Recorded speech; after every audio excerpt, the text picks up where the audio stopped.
बिस्मिल्लाहिर्रहमानिर्रहीम। अस्सलाम वालेकुम डियर स्टूडेंट्स। नाइन्थ क्लास की मैंने फर्स्ट एनुअल की बहुत सारी वीडियोस बनाई थी। तो कल मुझे एक स्टूडेंट ने कमेंट्स में कहा था कि टेंथ वालों का कोई नहीं सोचता, और बाकी जो टेंथ क्लास के पेपर दे रहे हैं स्टूडेंट्स, उनके लिए मैंने भी कोई वीडियो नहीं बनाई और मैंने और कोई देखी भी नहीं है। तो कल फिजिक्स का पेपर है, टाइम तो थोड़ा है, लेकिन चूँकि फिजिक्स मेरा सब्जेक्ट है अपना, तो आई थॉट कि फिजिक्स के लिए भी मैं वीडियो एक बना देता हूँ। तो पहले ये वीडियो मैं बना रहा हूँ इंपॉर्टेंट कुछ टॉपिक्स के लिए, फिर कुछ टॉपिक्स अगर टाइम हुआ तो मैं उनको एक्सप्लेन भी डिटेल से कर दूंगा। तो ये चैप्टर्स हैं आपके। अब इसमें से आपने फोकस जो है वो सबसे ज़्यादा किन चैप्टर्स पे करना है। तो चैप्टर नंबर 12, 13, 14, ये इसमें से ये समझना आपने कुछ भी नहीं छोड़ना। न्यूमेरिकल्स, शॉर्ट क्वेश्चंस और टॉपिक्स सारे करने, 12, 13, 14। उसके अलावा इसके बाद आप चैप्टर नंबर 10, 11, इसमें से काफ़ी कुछ आपको करना पड़ेगा। और बहुत आसान चैप्टर है 16 इलेक्ट्रॉनिक्स का, उसमें से। तो पहले स्टार्ट से ही देख लेते हैं चैप्टर नंबर 10 से, सिंपल हार्मोनिक मोशन से। तो साथ साथ ये टॉपिक्स नोट करते जाइएगा। इसमें लॉन्ग बहुत इंपॉर्टेंट है यूनिट 10 में, और वो लॉन्ग है सिंपल हार्मोनिक मोशन। तो सबसे पहले सिंपल हार्मोनिक मोशन जो है, इसका क्वेश्चन लॉन्ग में किस तरह आता है कि आपको कोई केस सिनेरियो दे दिया जाता है और वो आपने प्रूव करना होता है कि ये सिंपल हार्मोनिक मोशन है या नहीं है। फॉर एग्जाम्पल, आपको ये मैथ्स अटैच्ड टू स्प्रिंग का क्वेश्चन दे दिया जाएगा और आपको ये प्रूव करना होगा कि इसका मोशन जो है वो SHM है या नहीं है। इसको बाद में मैं डिटेल से बता दूंगा कि कैसे करना है इसको, लेकिन ये लॉन्ग के लिए नोट डाउन कर लें, बहुत इंपॉर्टेंट ये है हमारा topic, maths attached to the spring and how it is simple harmonic. इसी के साथ इसकी नीचे इक्वेशन देखें, टाइम पीरियड की है 2πm/k रूट। ये इक्वेशन डिराइव करना इतना इंपॉर्टेंट नहीं है जितना इसको इंटरप्रेट करना और इसके मुतालिक सवाल का जवाब देना। जैसे शॉर्ट क्वेश्चन आ सकता है, मैथ्स डैश टू स्प्रिंग में आप मैथ्स को डबल करते हैं तो टाइम पीरियड पर क्या इफेक्ट पड़ता है, या फ्रीक्वेंसी पे क्या इफेक्ट पड़ता है, या आप मैथ्स को हाफ कर देते तो फिर क्या होता है। इस इक्वेशन की मदद से वो आंसर आपने देने, आंसर बाद में बताऊंगा कैसे उनका जवाब कैसे देना है। इसी तरह सिंपल पेंडुलम का देखें, टाइम पीरियड आपको गिवन होगा T = 2π√L/g।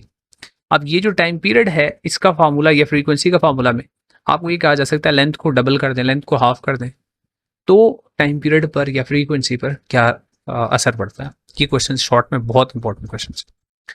उसके बाद आगे डैम्पिंग का बहुत इंपॉर्टेंट शॉर्ट क्वेश्चन है कि डैम्पिंग में होता क्या है कि amplitude of the vibrating body जो है वो रिड्यूस हो जाता है, और ये ग्राफ साथ जरूर आपने बनाना है इसके डैम्पिंग का।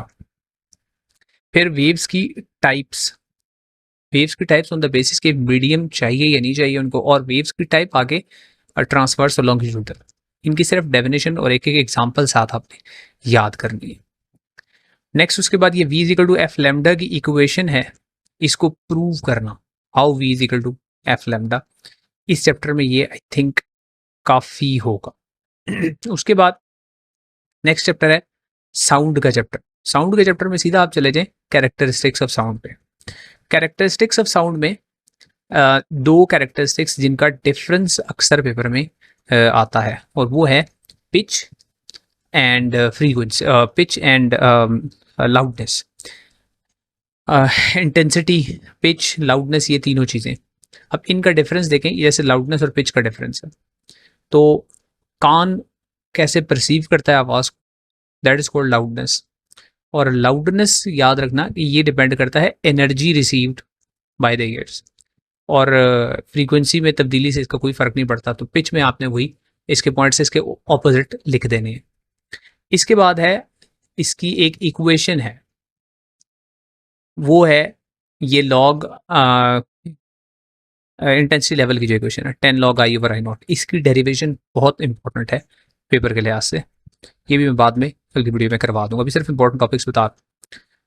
नेक्स्ट यहाँ पर आपने देखना है जी कि इन दोनों का ग्राफ और डिफरेंस, नॉइज और म्यूजिकल साउंड, दोनों में क्या फ़र्क है, क्या डिफरेंस है। विद अगर हो सके तो ये डायग्राम ऐसे ही बनाते हैं वहाँ पर। फिर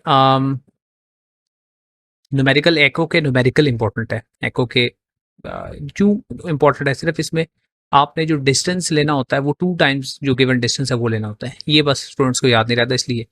तो ये न्यूमेरिकल ज़रूर देख लीजिएगा। ये वाला सेकंड चैप्टर हो गया। इसके बाद इसमें से जैसे मैंने कहा बहुत सा को देखना पड़ेगा, यानी आपको तकरीबन ये सारा चैप्टर करना पड़ेगा। तो सबसे पहले टर्मिनोलॉजीज हैं मिरर्स की और लेंसेज की, एक जैसी तकरीबन टर्मिनोलॉजीज हैं। रेडियस ऑफ कर्वेचर, पोल, इनकी डेफिनेशन क्या होती है। फिर उसके बाद इनकी इक्वेशन, डिराइव नहीं लेकिन इस इक्वेशन को आप न्यूमेरिकल्स में बहुत सी जगह पे यूज़ करते हैं। इस इक्वेशन से आप वर्चुअल रियल इमेज को भी आइडेंटिफाई कर सकते हैं। तो इसलिए ये इक्वेशन बहुत इंपॉर्टेंट है। और ये एक टेबल देख लें कि कब पॉजिटिव होते हैं डिस्टेंसेस, फोकल लेंथ, और कब ये सब कुछ नेगेटिव होता है। Very important. और न्यूमेरिकल तो इसमें से एक लाजमी समझ ले आएगा, बी में आए या सी में आए या दोनों में आ जाए, दोनों सेक्शंस में आ सकता है न्यूमेरिकल्स। नेक्स्ट रिफ्रैक्शन में स्नेल्स लॉ सबसे पहले। दो लॉज होते हैं रिफ्रैक्शन के, angle of incidence, sorry incident ray, refracted ray, normal, they all lie at the same plane। और स्नेल्स लॉ है sine i over sine r which is called refractive index. और refractive index को n equals to c over v से भी define करते हैं। इसका भी न्यूमेरिकल रिफ्रैक्टिव इंडेक्स ही देखिए, दो इक्वेशन, एक 12.4 लिखी हुई है, ये है ratio of the speed of light in the rare medium to the denser medium. तो ये एक इक्वेशन और एक नीचे स्नेल्स लॉ की इक्वेशन है। दोनों इक्वेशंस का न्यूमेरिकल में इस्तेमाल या शॉर्ट क्वेश्चन में इस्तेमाल बहुत इंपॉर्टेंट है, याद रख लें। और फिर आगे एक और आगे इक्वेशन आएगी इसकी क्रिटिकल एंगल के साथ। ये इक्वेशन क्रिटिकल एंगल के साथ आएगी आगे। टोटल इंटरनल रिफ्लेक्शन, ये मुझे लगता है कल इंशाल्लाह जरूर इसमें से क्वेश्चन आपके पेपर में आएगा कि टोटल इंटरनल रिफ्लेक्शन कब होती है, किस एंगल पे होती है, टोटल इंटरनल रिफ्लेक्शन के आगे फिर यूजेस क्या है। इससे आगे आगे ये सारे टॉपिक्स आपने करने। टोटल इंटरनल रिफ्लेक्शन, वो एंगल ऑफ इंसिडेंस जिस पे एंगल ऑफ रिफ्लेक्शन 90 होता है वो क्रिटिकल, क्रिटिकल से ज़्यादा जब रेफ लाइट होगी तो वो फिर टोटल इंटरनल रिफ्लेक्शन होगी। और फिर क्रिटिकल एंगल की इक्वेशन है n sine c equals to 1/n, ये 1/n इक्वल्स टू साइन सी, ये इक्वेशन। फिर ये आगे एप्लीकेशन है टोटल इंटरनल रिफ्लेक्शन की, very important again. Optical fibre हो गई या इसके बाद आगे है इसकी वो पेरिस्कोप वगैरह में यूज, वो दूसरी बुक में है पेरिस्कोप का यूज़, तो वो वहाँ से भी आपने देखना है पेरिस्कोप में कैसे total internal reflection, totally reflecting prism कैसे वहाँ पे हम यूज़ करते हैं।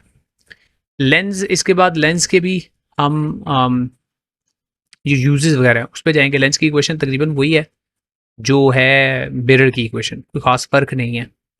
1/f equals to 1/d1 plus 1/di plus 1/do या 1/p प्लस 1/q भी यूजुअली इसको लिखते हैं कुछ बुक्स में। और उसी तरह इसका ये टेबल है जिसमें पॉजिटिव और नेगेटिव बताई हुई है कहाँ पे है वैल्यूज।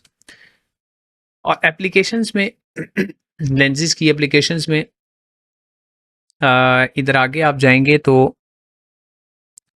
एक तो ये अकोमोडेशन क्या होती है, शॉर्ट साइटेडनेस और लॉन्ग साइटेडनेस, ये भी एप्लीकेशन लेंसेज की ही है। और फिर लॉन्ग में बहुत इंपॉर्टेंट है माइक्रोस्कोप और टेलीस्कोप, कंपाउंड माइक्रोस्कोप और टेलीस्कोप।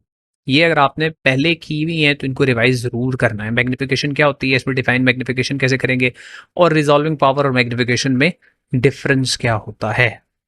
तो ये बहुत इंपॉर्टेंट चैप्टर है। आपको लग रहा होगा मैंने सारे टॉपिक्स बता दिए, तो मैंने पहले ही बताया था कि इस चैप्टर में से ऑलमोस्ट आपको सारे के सारे टॉपिक करने पड़ेंगे, और इसके शॉर्ट क्वेश्चंस भी, इसके न्यूमेरिकल्स भी ऑलमोस्ट आपको सारे करने पड़ेंगे। अच्छा जी, आगे चलते हैं। ये भी अगेन बहुत इंपॉर्टेंट है। इसमें सबसे पहले कूलम्स लॉ, इलेक्ट्रोस्टैटिक इंडक्शन सबसे पहले, ये एक्टिविटी बेस्ड ही है ऑलमोस्ट, तो इसको अगर समझ के करेंगे तो आसान हो जाएगा आपके लिए। इलेक्ट्रोस्कोप से आप चार्ज को डिटेक्ट कैसे कर सकते हैं, शॉर्ट क्वेश्चंस के लिए ही याद रख लें, इलेक्ट्रोस्कोप से डिटेक्ट कैसे करेंगे। और फिर चार्ज की टाइप कैसे बताएंगे, चार्ज पॉजिटिव है या नेगेटिव चार्ज है। फिर कूलम्स लॉ, ये भी पेपर में तकरीबन हर साल हर फाइनल पेपर में आता ही आता है कूलम्स लॉ। इसकी स्टेटमेंट, इसकी ये मैथमेटिकल फॉर्म, और उसके बाद ये जो के है इसको कैसे डिफाइन आप करते हैं, और के की वैल्यू किस पर डिपेंड करती है, मीडियम के ऊपर डिपेंड करती है, ये याद रख लेना है। Difference between electric field and electric sorry difference between, वो आगे आएगा electric potential and potential difference. ये तो इलेक्ट्रिक फील्ड इंटेंसिटी है ना, इलेक्ट्रिक पोटेंशियल, हाँ इलेक्ट्रिक पोटेंशियल और पोटेंशियल डिफरेंस में क्या फ़र्क है, डेफिनेशन पे शक लिख दें, साथ ये फॉर्मूला लिख दें, साथ यूनिट लिख दें, ठीक है। और इसी तरह पोटेंशियल डिफरेंस में भी आप ऐसे ही लिखेंगे, ठीक है। पोटेंशियल डिफरेंस में भी डेफिनेशन लिख दें उसकी, उसका फॉर्मूला लिख दें। अच्छा, नेक्स्ट इज कैपेसिटर्स।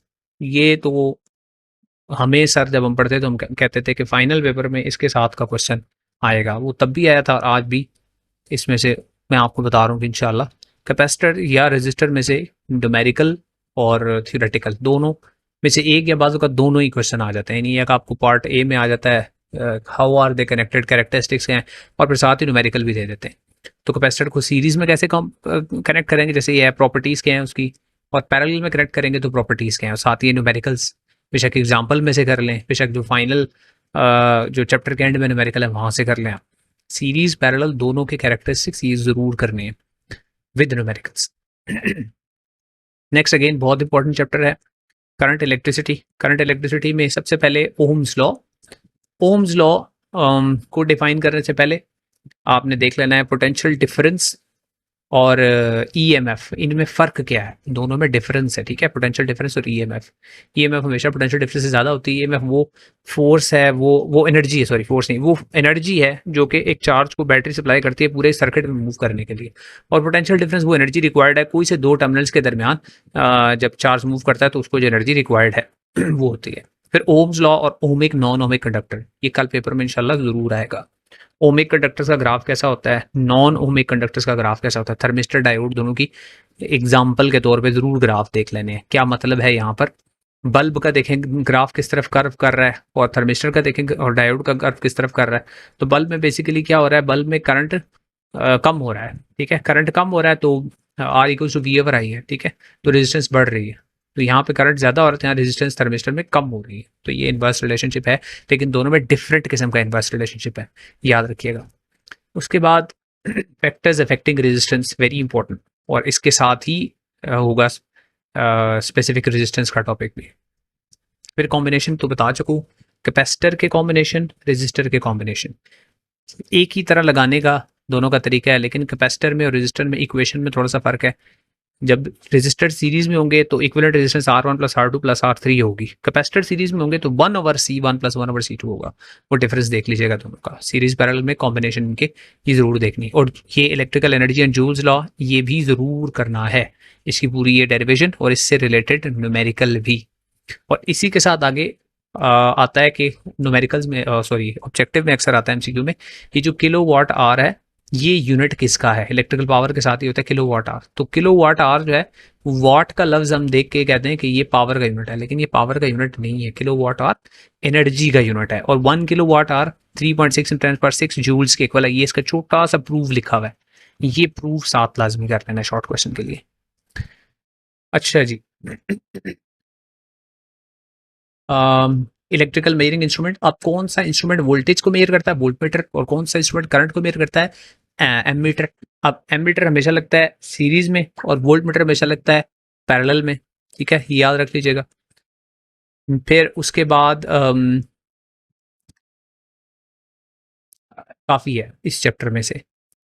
अच्छा जी, ये चैप्टर अक्सर स्टूडेंट्स इससे थोड़ा सा घबराते हैं, तो इससे इसकी रिलेटेड जो वीडियोस है ना वो मैं इस वीडियो के एंड में एक आपको प्लेलिस्ट का लिंक जो है ना वो सेंड कर दूंगा। पूरी आपने प्लेलिस्ट नहीं देखनी, उसमें कुछ इंपॉर्टेंट टॉपिक्स हैं। एक है डीसी मोटर, एक है एसी जनरेटर और एक है ट्रांसफार्मर। उनकी वीडियोस लाजमी उस प्लेलिस्ट में से निकाल के देख लेना, मैंने पहले से बनाई हुई है, इंशाल्लाह बहुत हेल्पफुल होंगी। वहाँ से देखेंगे तो लॉन्ग में एक आध क्वेश्चन इंशाल्लाह इसमें से आ जाएगा। रूल याद रख लें, राइट हैंड रूल, ये है स्ट्रेट कंडक्टर का right hand rule, straight conductor mention होगा, ये राइट हैंड रूल है, ये जो सामने लिखा हुआ है। और एक राइट हैंड रूल है सोलिनॉइड के लिए, दोनों डिफरेंट हैं, दोनों डिफरेंट हैं, याद रखिएगा, दोनों अलग अलग हैं। स्ट्रेट वायर वाले में थंब जो है वो करंट की तरफ होता है, याद रखें, और यहाँ जो है थंब नॉर्थ पोल की तरफ होता है। ये दोनों अलग अलग रूल्स हैं, इनको मिक्स नहीं करना। और फिर फ्लेमिंग्स लेफ्ट हैंड रूल है, ये एक डिफरेंट किस्म का रूल है, लेफ्ट हैंड रूल है, ठीक है। या लेफ्ट हैंड रूल फ्लेमिंग का यूज करते हैं, या ये वाला राइट हैंड जो सामने लिखा हुआ है, दोनों फोर्स के लिए। फ्लेमिंग्स लेफ्ट हैंड रूल भी फोर्स के लिए और ये भी फोर्स के लिए। इनकी मदद से फिर हम आगे, इनसे आगे फिर डीसी मोटर जो है वो उसको देखते हैं। उसमें डीसी मोटर में बहुत इंपॉर्टेंट है ये स्प्लिट रिंग्स का क्या काम होता है। ये स्प्लिट रिंग्स की वर्किंग ऐसे समझनी है कि जैसे मैंने बताया, मैं वीडियो के वो प्लेलिस्ट यहाँ ऐड कर दूंगा इसी वीडियो के साथ, तो वहाँ से ज़रूर देखनी है, एंड स्क्रीन पे या नीचे डिस्क्रिप्शन में लिंक दे दूंगा। तो वहाँ से डीसी मोटर के अंदर स्प्लिट रिंग कैसे काम करते हैं, स्प्लिट रिंग क्या काम करते हैं, शॉर्ट क्वेश्चन में आ सकता है या लॉन्ग में आ सकता है कि डीसी मोटर की पूरी वर्किंग वगैरह जो है वो बताएं आप। फिर इलेक्ट्रोमैग्नेटिक इंडक्शन को आप कैसे डिफाइन करते हैं, व्हाट इज इलेक्ट्रोमैग्नेटिक इंडक्शन, इसकी भी अलग से वीडियो बनाई हुई है मैंने। और factors affecting the magnitude of induced EMF, very very important. इसकी बेसिस पे फिर आगे आएगा दो, एक तो लेंजेस लॉ आएगा और दूसरा आएगा एसी जनरेटर। एसी जनरेटर के बाद ही लेंजेस लॉ आता है, अगेन ये भी डिटेल में वीडियो देख लेना। और ट्रांसफार्मर के या तो न्यूमेरिकल या ट्रांसफार्मर की ये कंस्ट्रक्शन वगैरह ये पेपर में अक्सर आता है। तो अगर ये चैप्टर मुश्किल थोड़ा आपको लगता है तो थोड़ा सा अगर डिटेल में अगर आप इसको देख के कर लें तो इसमें से शॉर्ट क्वेश्चन भी एक दो और एक आध लॉन्ग क्वेश्चन भी आने का पूरा चांस है। अच्छा जी, उसके बाद आगे चलें तो इसमें आपने करना है जी थर्मोनिक एमिशन और ज़ाहिर है कैथोड ऑसिलोस्कोप सीआरओ के डिफरेंट पार्ट्स, सीआरओ के पार्ट्स क्या हैं और कैसे वर्क कैसे करती है सीआरओ का वर्किंग प्रिंसिपल बहुत आसान है। वर्किंग प्रिंसिपल इसका कोई मुश्किल नहीं है, ठीक है। कैथोड रे ऑसिलोस्कोप को फिर हम यूज़ कहाँ करते हैं, बहुत इजी सा टॉपिक है लेकिन ये पेपर में आने वाला है सीआरओ। नेक्स्ट है जी ये गेट्स। गेट्स तो इंतहाई आसान टॉपिक है और अगर ये लॉन्ग में आ जाए तो साथ कोई और भी टॉपिक हो गेट्स वाला हो आपने किया हुआ तो गेट्स वाला ही करना, श्योर शॉर्ट मार्क्स हैं इसके। क्या आपने इसमें करना क्या होगा गेट वाले में, गेट के बारे में बताना है, ऑपरेशन कौन सा है एंड और नॉट का, उसमें लॉजिकल क्या होता है, एंड में लॉजिकल मल्टीप्लिकेशन होती है और में लॉजिकल एडिशन होती है, ट्रूथ टेबल साथ बनाना है। और ये जो डायग्राम बनी हुई है सर्किट सिंबल वाली ये वाली बना देना, नीचे वाली बेशक ना बनाओ स्विच वाली, ये सर्किट सिंबल वाली जरूर बना देना। और एक इसकी इक्वेशन होती है x equal to a dot b, ये साथ लिख देना, नंबर पूरे मिल जाएंगे। और गेट में भी ऐसे ही है, डायग्राम, ट्रूथ टेबल, गेट क्या होता है और साथ इक्वेशन, नॉट में भी, नॉर में भी, नैंड में भी। ये बहुत आसान टॉपिक है, अगर पेपर में आता है तो इसको अटेम्प्ट करना है, ठीक है जी। लास्ट टाइम आई थिंक आपके पेपर में आ गया था कि ये लॉजिक गेट्स कहाँ, ये I think house safety alarm या ऐसे किसी टॉपिक में ये कहाँ इस्तेमाल होते हैं लॉजिक गेट्स, तो उसकी आउटपुट को एक्सप्लेन कर दो वही हो जाएगा। इसमें कोई ख़ास टॉपिक ऐसा है नहीं। हाँ ये ऑप्टिकल फाइबर वाला पहले लाइट वाले टॉपिक में होता था तो अब इधर आ गया है। इसके अलावा इसमें कंप्यूटर वगैरह का आई थिंक आप लिख ही सकते हैं इसको भी मैं छोड़ देता हूँ, अगले चैप्टर पे चलता हूँ। बहुत इंपॉर्टेंट ये अगला वाला चैप्टर है। इसमें जो ये जो 3 किस्म की अल्फा बीटा और गामा रेडिएशंस हैं इनके बारे में ये एक नीचे टेबल बना हुआ है, ये टेबल सिर्फ तैयार कर लें। इसमें से रिलेटेड क्वेश्चन कोई भी आया आप इस टेबल की इन्फॉर्मेशन से उसका आंसर आसानी से दे सकते हैं, कोई प्रॉब्लम नहीं होगी आपको। पेनिट्रेटिंग पावर सबसे ज़्यादा किसकी होती है, गैमा की होती है, उससे कम बीटा की और सबसे कम अल्फा की होती है। लेकिन आयनाइजेशन पावर सबसे ज़्यादा किसकी होती है, अल्फा की। और रीज़न क्या है, उसका चार्ज और उसका मैस, मैस की वजह से उसकी काइनेटिक एनर्जी ज़्यादा होती है, इसलिए उसकी आयनाइजेशन पावर जो है वो सबसे ज़्यादा होती है। बीटा की भी बहुत ज़्यादा आयनाइजेशन होती है, गैमा आयनाइजिंग होती ही नहीं है क्योंकि वो चार्ज्ड नहीं होती उसके बाद नेक्स्ट है ट्रांसम्यूटेशन की ये इक्वेशंस। आपको एक एलिमेंट दे दिया जाएगा पेरेंट और 7 पार्टिकल कौन सा एमिट हुआ है, इक्वेशन को कंप्लीट करके दिखाएं। तो कोई मसला नहीं है, अगर आपको अल्फा एमिशन होती है तो जो पेरेंट न्यूक्लियस है उसमें से 4 माइनस कर देना है एटॉमिक मास में से और 2 माइनस कर देना है एटॉमिक नंबर में से, बाद में डिटेल में बता दूंगा। इसी तरह बीटा डीके और इसी तरह गैमा डीके। बीटा डीके में याद रख लेना कि मास नंबर में +1 हो जाता है और चार्ज नंबर वो चेंज नहीं होता, नहीं मास नंबर चेंज नहीं होता सॉरी, और जो एटॉमिक नंबर +1 हो जाता है। उसके बाद हाफ लाइफ बहुत इंपॉर्टेंट है, इसका न्यूमेरिकल भी आएगा पेपर में, कल इंशाल्लाह आएगा पेपर में न्यूमेरिकल। ये सारी पूरी डेरिवेशन नहीं करनी, ये सिर्फ फार्मूला याद रख लो, फार्मूले से भी ज़्यादा आसान तरीके से इसका मैं समझा दूंगा कैसे करना है अगर न्यूमेरिकल आए। हाफ लाइफ का बहुत इंपॉर्टेंट है। और फिर रेडियो आइसोटोप्स के यूजेस, यूजेस ज़रूर ज़रूर ज़रूर करने हैं। रेडियो आइसोटोप्स के यूजेस, फिजन चेन रिएक्शन क्या होता है, ये डायग्राम बना देना ऐसे ही कोई रफ सी करके, फिजन चेन रिएक्शन, और फिर उसको कंट्रोल कैसे करते हैं फिजन चेन रिएक्शन को। आई थिंक काफ़ी है, हाँ जी। तो ये आपको मैंने कुछ इंपॉर्टेंट टॉपिक्स बता दिए। तो अभी ये वीडियो अपलोड करता हूँ तो फिर कोशिश करता हूँ इंशाल्लाह कि आप लोगों के लिए जो 10th वाले हैं कुछ टॉपिक्स को एक्सप्लेन भी कर दूँ। तो see you in some other video इंशाल्लाह।